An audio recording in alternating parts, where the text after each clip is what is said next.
Give the people what they want. Give the people what they want. Give the people what they want. Your weekly movement news roundup.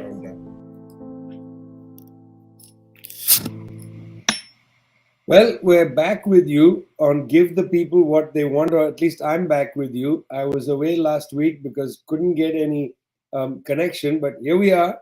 Prashant and Zoe from People's Dispatch, your intrepid website that brings you news from around the world. I'm Vijay from Globetrotter. Happy to be with you again. Today's the 18th of November. Lots of news to get to. I know that a normal news show wouldn't start with this story because they would think, well, what are you doing with this story? Shouldn't you start with politics? But my God, it has been so interesting to watch the global tech meltdown. So interesting to watch the collapse of Bitcoin companies and so on. Prashad, what is going on in that world?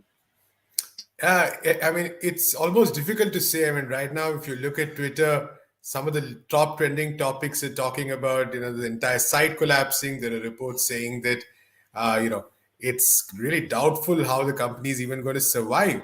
And and it's been less than a month since Elon Musk took over. So it's in the history of capitalists running firms to the ground. This probably is a record considering how quickly he's been able to completely gut the company.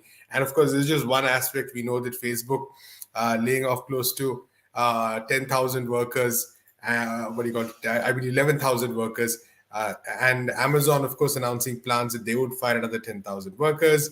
And like you said, the whole crypto scam, all this together has really sort of, it's been there's been a lot of focus on technology and the way and the way it kind of plays a role in our lives today. And it's very interesting because I think we've been so used to big tech. The crypto aspect is a bit different. We'll come to that later. But we've been so used to big tech mediating our lives in so many ways. They've become gatekeepers for us in the way we understand the world, in the way we do our politics, in the way we say read, study, analyze everything. That sometimes it's kind of it's not really we really don't sense how ultimately they are essentially just basic firms which are built on what are essentially often very shallow fundamentals. And all it took was Elon Musk 1 month to basically wreck the company in pursuit of his own megalomania. So it's going to be quite difficult to see it's difficult to predict at this point. I mean, it seems that at this point, politics is easier to predict than what's going to happen to Twitter, the next cryptocurrency in the coming months and years. But I think this is definitely a real blow to the culture of this halo that a lot of these tech titans sort of constructed around themselves, of being geniuses, of being people who are visionaries. In fact, there's a very interesting article in Business Insider, I believe, which talks about how many of them truly, genuinely believe that their children and their descendants are the ones who will save the planet, and hence are therefore preparing for that. But I think the crisis of the past month or so really tells us how hollow these claims are. And it's unfortunate because I think a lot of people still taken in by the claims of many of these individuals, again, who come from a particular background, who make assumptions talking about how we have the solution to the world's problems, and these solutions are inevitably always so technocratic, so narrow, so unwilling to consider the experiences of a vast majority of people who are struggling for their day-to-day lives and day-to-day necessities. So, and this kind of connects to, I think, COP27 as well, which Zoe is going to be talking about, the idea that there is this easy technocratic fix to, or the easy technical fix to so many of the problems around the world is what is being busted again and again. For instance, Sam Bankman-Fried, who ran this massive Ponzi scam in the name of a crypto exchange. Basically, he was one of the huge believers of philanthropy. He was talking about how you provide a new kind of philanthropy, new kind of donation. Gave billions of dollars to the Democratic Party, by the way. And so, but again, what happens is all of this was basically a huge farce. a kind of scam built on basically taking a large amount of money, making promises that he was absolutely not able to keep. And all it took was one pinprick, so to speak, one slight collapse, and the whole edifice completely crumbles. And I think this is what we're seeing time and again. Mark Zuckerberg, Facebook, of course, responsible for so much around the world. Now he's pinning all his hopes on virtual reality. And again, the company is losing money as well. So, I mean, I think it's a very interesting and important point for people across the world to sort of understand, as well as look into the future. There's been a lot of talk about Mastodon, which provides very different culture as opposed to what Twitter does, which is built on very different solutions. We are thinking of moving there. We'll be announcing that soon. So do take a look. Well, artificial reality. There could perhaps be no greater artificial reality than the meeting at Sharm el-Sheikh in Egypt, a resort town on the Red Sea, far away from protesters and so on. Zoe, COP27, the Conference of Parties. Give it to us.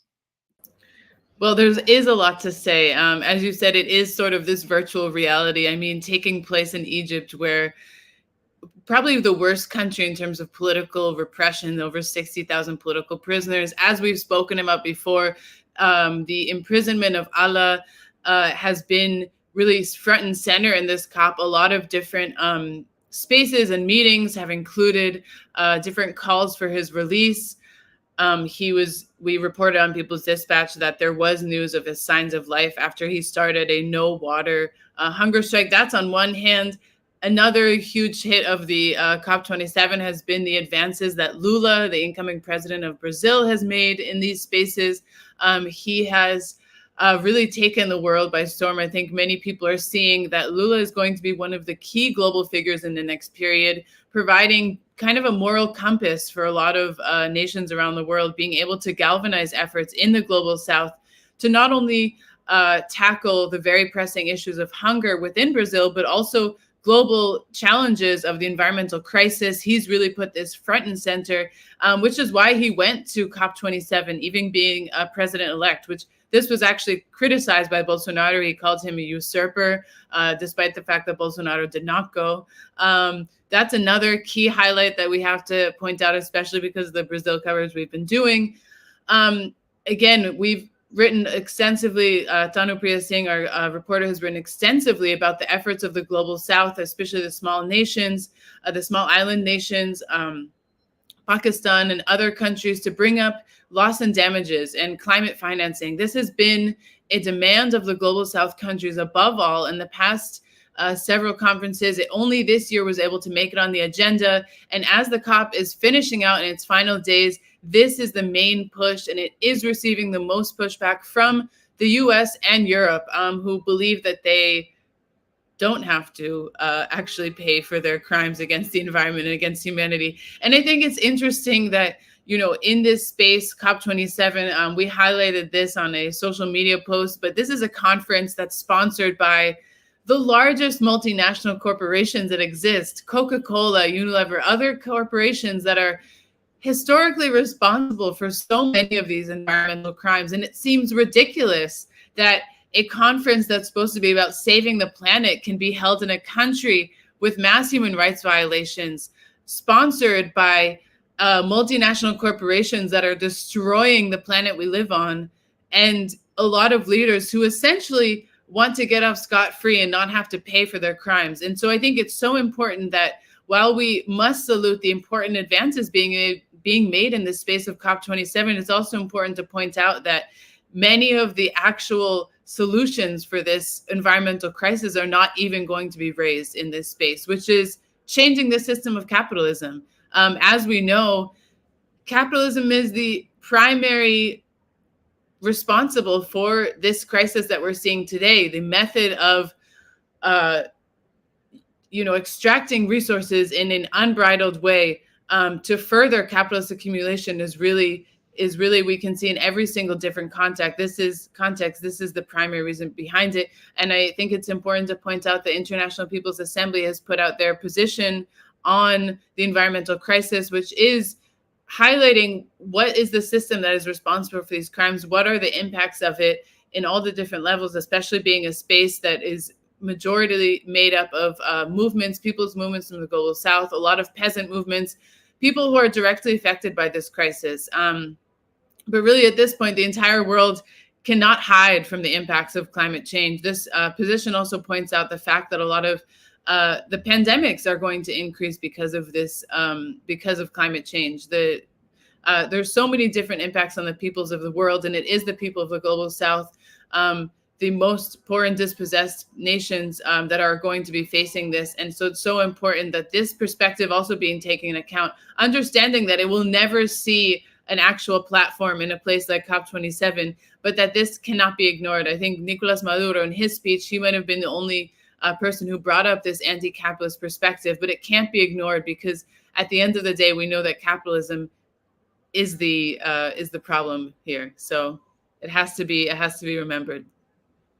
At the COP, for instance, there was a discussion. Now, it's important to remember that the COP is not the police, but the Conference of Parties of the UN Framework Agreement on Climate Change. It's a very important thing because their governments are treaty bound to advance the agreements made, not only the agreements made in the original treaty, but at each of the Conference of Parties. This is the 27th of those Conference of Parties. At this discussion, a story broke out as if from nowhere that Brazil, the Democratic Republic of the Congo, and Indonesia are going to create a quote-unquote OPEC of the forests. In fact, of course, this idea was on the table in Glasgow at COP26, where the three countries made an agreement to come together and negotiate together on questions of deforestation and climate change and carbon capture. Now, remember that in COP26, it was the government of Mr. Bolsonaro, not the government of Mr. Lula, that agreed to enter this process. Over the course of the year, the Brazilians have paused the process a couple of times and only recently indicated a restart. This is interesting. The Indonesians have indicated that the Brazilians coming back to this idea is going to play an important role. And it appears directly from, in fact, his first speech that Mr. Lula is going to take the question of the Amazon very seriously. Now, in the rainforests, last year, 11 million hectares of rainforest was lost. That is a considerable amount of deforestation. Not all of that is in Brazil, but a lot of that is in Brazil. At the same time, as Mr. Lula made his appearance at COP27, and this idea that that Brazil, the Democratic Republic of the Congo, and Indonesia would come together, since the three countries represent 52% of the world's rainforest cover. That's a considerable amount. But at that same COP27 in Sharm el-Sheikh, the president of Colombia, Gustavo Petro, made another plea for an Amazon bloc, the countries in South America that either are that share the Amazon amongst themselves might come together and shape a bloc. This is important. There might end up being a OPEC of the forests with Brazil, Democratic Republic, Congo, and Indonesia. But also, I think it's important to add in countries like Colombia, Venezuela, Peru, and others that, in fact, are Amazonian countries and have therefore a stewardship and responsibility. Same actually goes for the question of the Democratic Republic of Congo. Other African countries might, in fact, come into this negotiating bloc. Well, what is this bloc about? I mean, in fact, this is not just a bloc to make protection of the Amazon an important issue. They are principally going to talk about carbon markets and finance. That was the agreement at Glasgow. These are quite neoliberal solutions by themselves, but still, that's what actually brought Mr. Bolsonaro to the table. It wasn't some sort of protectionist attitude towards the Amazon. After all, Mr. Bolsonaro put former executive of lobbying companies in charge of regulation of the Amazon rainforest. So he doesn't have an instinct toward that, but there was money to be made here. And this carbon market issue, I think perhaps attracted them. Well, now it's to be seen whether a bloc that is to protect the rainforest is going to go far deeper then carbon markets and carbon exchanges and so on, which effectively commodify the rainforest further and see whether you can make money in a kind of arbitrage. Okay, we won't cut our trees down, but what are you going to give us? Well, there's a lot to be given. Norway's environment minister at COP27 put back on the table the fact that Norway, one of the world's richest countries, that might surprise you, got to remember that Norway is a major producer of oil and natural gas. It has one of the largest sovereign funds in the world. Norway has pledged $1 billion to protect the rainforest. This project had been again halted by Bolsonaro, but the Norwegians have put the money back on the table. So it's not a question merely of arbitraging this issue. Do we go and cut our trees down or do we take money? Now the issue is, will there be a different attitude to the rainforest? To be seen, to be followed. Interesting to watch Mr. Lula in Sharm el-Sheikh essentially being guided through his meetings by mainly indigenous Brazilians who very much prominently talked about the protection of the forest. Well, so much for that. You're listening to Give the People What They Want, brought to you from People's Dispatch and Globetrotter. Great places to get the news. The news including, surprisingly for some, strikes in the United States. Zoe, tell us about them. Well, it is 1 year and a month since Striketober, which was the very fun play on words that was made last year when there was a wave of strikes across new sectors in the United States. And this unionization drive has continued.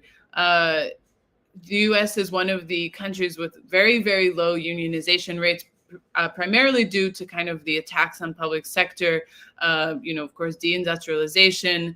It has the majority of workers in the United States are employed in the service sector where there's low unionization. So in recent years, as we've been following in People's Dispatch, and especially with our reporter Natalia Marquez, the growth of unionization in areas that have traditionally been areas where there's just kind of no union territory. So coffee shops, Amazon warehouses, these have been the front lines of some of the most interesting and dynamic union organizing efforts over the past year. And this past week, we saw very important developments on U.S. university campuses with graduate student workers who also are traditionally a group of workers who are not considered workers. They're considered academics who are working for their personal advancement. But no, they are workers, and they were in a massive strike, continued to be in a massive strike across University of California campuses, and Starbucks workers who organized one of the largest single-day strikes in their organizing history. So these are two key developments in the University of California campuses. 48,000 workers who are organized with the United Auto Workers Union, which might seem confusing because they're university workers with United Auto Workers Union, but that's just how the cookie crumbles. That's the union that is leading all of the organizing efforts in these campuses. They're fighting for a better contract, for better rights. This is also one of the most precarious working sectors. Currently today in at least U.S. academia, these positions that graduate student workers have are extremely exploited. They do not have good pay conditions. A lot of international students are in these positions also have extreme disadvantages.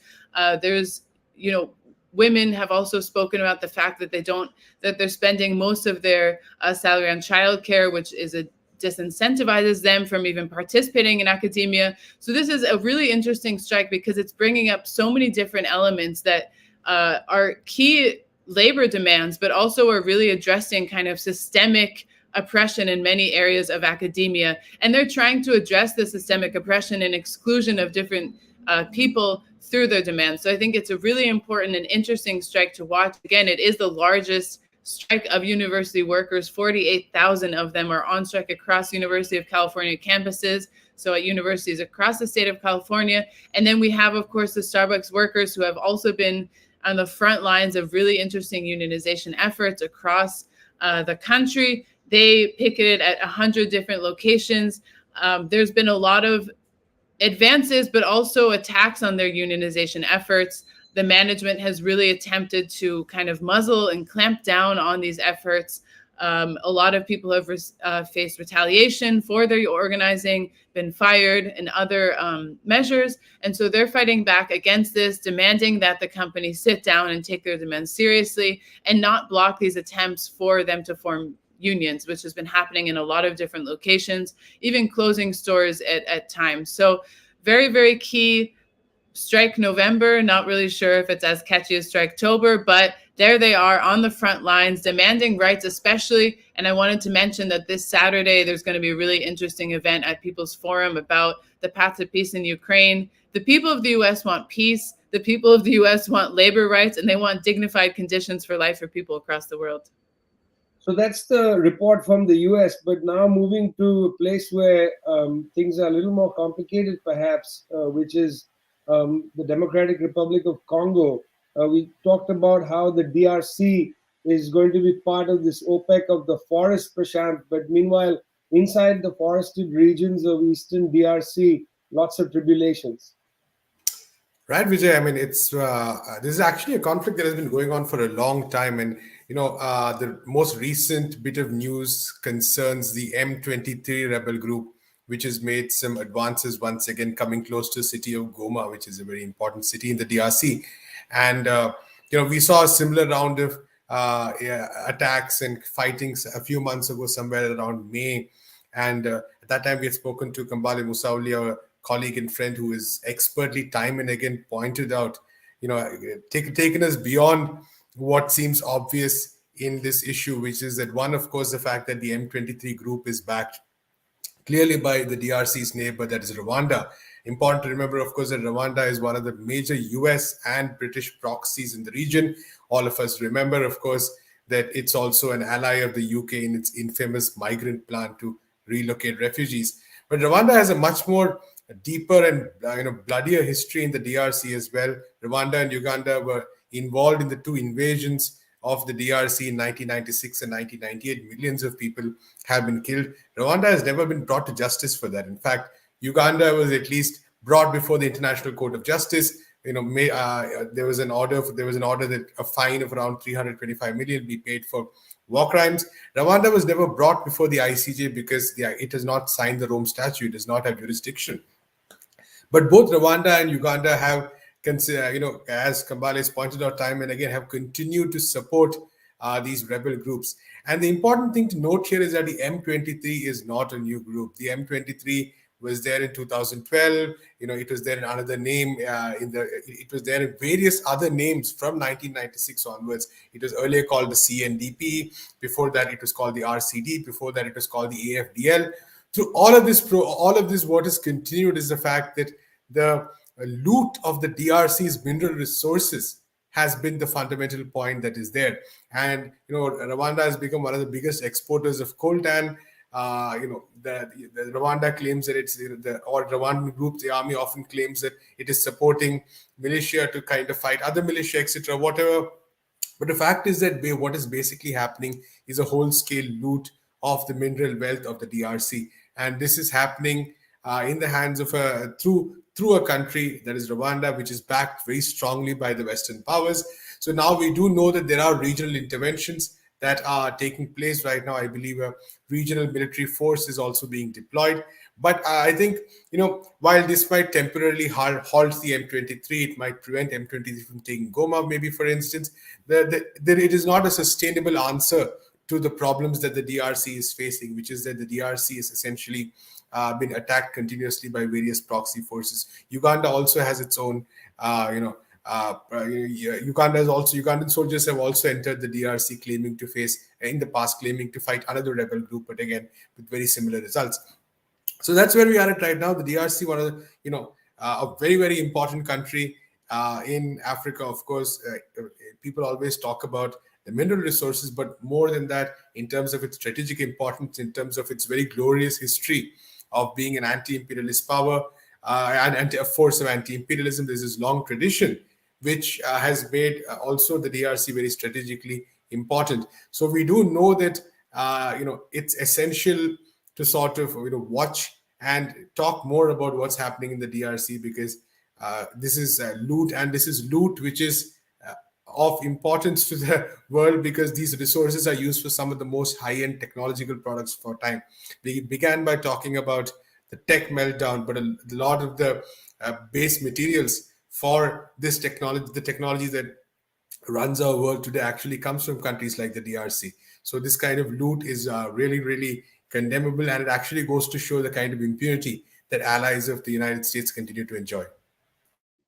Well, while the conflict rages in the Democratic Republic of Congo, while the Democratic Republic of Congo's head of government and others at Sharm el Sheikh were thinking about this forest, alliance with Brazil and Indonesia. In Indonesia was a major summit of the G20 countries. Now, it's got to be put in context. There have been a series of summits in Southeast Asia and in East Asia recently. Meetings of the ASEAN, the Association of Southeast Asian nations. They are a trading bloc. Biden, United States president, went there. At the sidelines of ASEAN, meetings between the South Korean president, Japanese prime minister, Mr. Biden. They affirmed their security alliance in Northeast Asia. Then coming down to Bali, great consternation in the government of Indonesia because they worried that there would be chaos at the G20 meeting. After all, at the G20 meeting, there would be the Russians, the United States, the Chinese, everybody. Would they even be able to come up with a unified statement? That was actually the problem entering the Bali summit of the G20. In fact, people were saying in Indonesia that the Indonesian government had a so-called Plan B in their back pocket. They didn't have to use Plan B, it turned out, because one of the great feats of Bali, in my opinion, was that they actually were able to put together a joint statement. This is very important because during that meeting, there was that mysterious missile that flew and landed in Poland, killing a few people. Initial word was that this was a Russian missile fired into Poland. Very quickly thereafter, everybody had to walk this back and say, no, it was a Ukrainian missile that was perhaps from an anti-missile system that went in and got, led astray into Poland and so on. The head of NATO rather disingenuously said, well, we agree it was not a Russian missile, but in principle, it's the Russians' fault. That was the attitude. The very fact that they were able to walk out of Bali with a statement, I must say, is an act of some commendation for the Indonesians and others who were able to bring things together. But let me just stop for a second. If you open the Bali Declaration, it starts with the statement that the G20 is not the forum to resolve security issues. A very interesting statement in the Bali text. It says that the G20 will collectively carry responsibilities that our cooperation was necessary to global economic recovery, to tackle global challenges, and so on.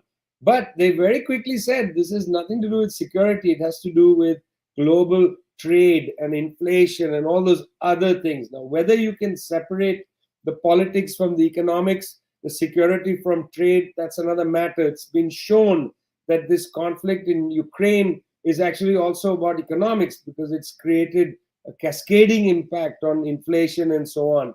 Nonetheless, there were some interesting issues here.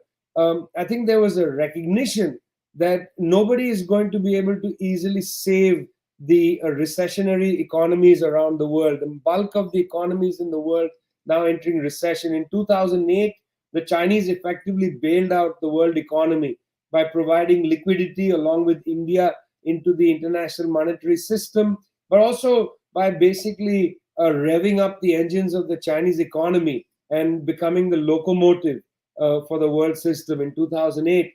They're not prepared to do that today for reasons also of fragility inside China as a consequence of the zero COVID policy and so on. So no saviors were found at the Indonesian meeting of the G20. In fact, the only good thing is that nobody decided to go into a confrontation and escalation. Xi Jinping and Joe Biden shook hands and said everything's okay. Mr. Biden later said this is not a kumbaya moment. meaning this is not a happy moment, but indeed it was. Biden was forced to make a comment which I think is interesting. Biden said that we will vigorously pursue our competition with China. That's okay, vigorously pursue away, but not perhaps by using armed means. I think that was an interesting revelation. Much more to say about the G20. There'll be other opportunities. You've been listening to Give the People What They Want, brought to you from People's Dispatch, Globetrotter, coming to you every week. We're going to change the time next week. We're going to come to you an hour earlier than we did this week. This whole business of time changes, very confusing, very annoying. So we're going to shift to an hour back, I believe. We'll announce that, but be with us again next week, an hour earlier. Nice to see you again. See you next week.